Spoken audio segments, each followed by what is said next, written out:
So although I wish I were here with better news, the fact is that you and I are sitting here today because this will be your last week of employment at this company.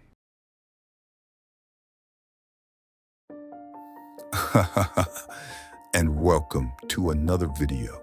Today we're going to talk about Matt Walsh's analyzation on the celebrity endorsement, and that is waning and disappearing in its power to persuade the public.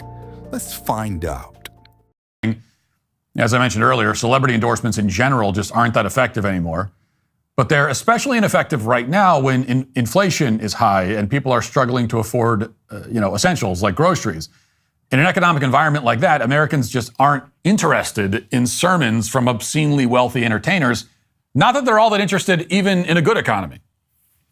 But the other problem is that the power of celebrity in general has been massively watered down in recent years. There are just so many of them that even the biggest ones like Taylor Swift or Beyonce just don't have the kind of culture-changing impact that, say, Michael Jackson or Elvis would have had decades ago. I mean, when a woman can become famous by saying "Hak Tua," the whole concept of a celebrity loses a lot of its luster. So, is he right? Is the celebrity endorsement weighing in its power of persuasion on the masses? Well, the answer is pretty simple. Yes, and there's a reason for that. You see, celebrities are entitlement incarnate. They are the elites of those who believe that they could lead, and stars are no different. They believe that their celebrity allows them to dictate to you, the ordinary person, that their way is superior to yours.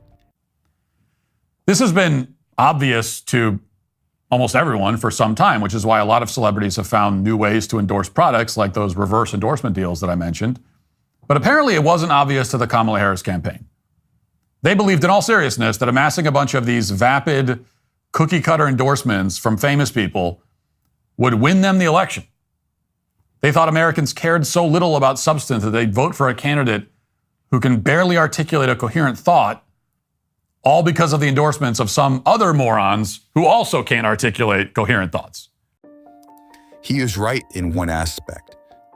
During troubled times, why should people look to celebrities as their guidance for what they should believe, who they should endorse?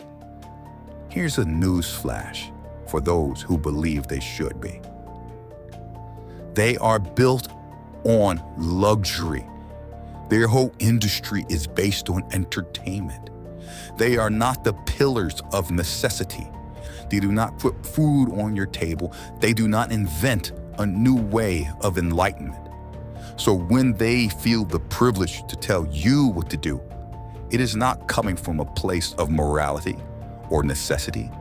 It is coming from a place of excess. He also brings up a good point talking about how they instantly want to give a sermon of telling you how to behave. But who passed on the mantle to a celebrity that they have the moral equivalent of a person like, let's say, a Mother Teresa? Or they have the moral equivalent to tell you who is morally upstanding and who is not? Or who is a bad person or who is not?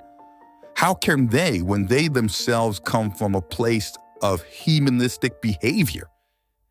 Let's look at Cardi B, for example, and her lyrics, and see how morally upstanding they are. Eat this like a plum, this tight like a nun, better chew it up like it's gum, then wipe your mouth when you're done. I could care less of how raunchy someone's lyrics are or how dark their moral compass is. I have no horse in this race. Do what you want. But I am letting those who can see the danger of the contagious atmosphere of the entitlement movement. Entitlement is a demigod belief that is very toxic in its outcomes. After what happened on Tuesday, there's just no one, except maybe MSNBC anchors, who seriously thinks that these celebrities have any sway over anyone anymore. Scoring more goals than your opponent does. Whoever scores the most is the best. End of story. If you just want a fun game with your pals, then lock off.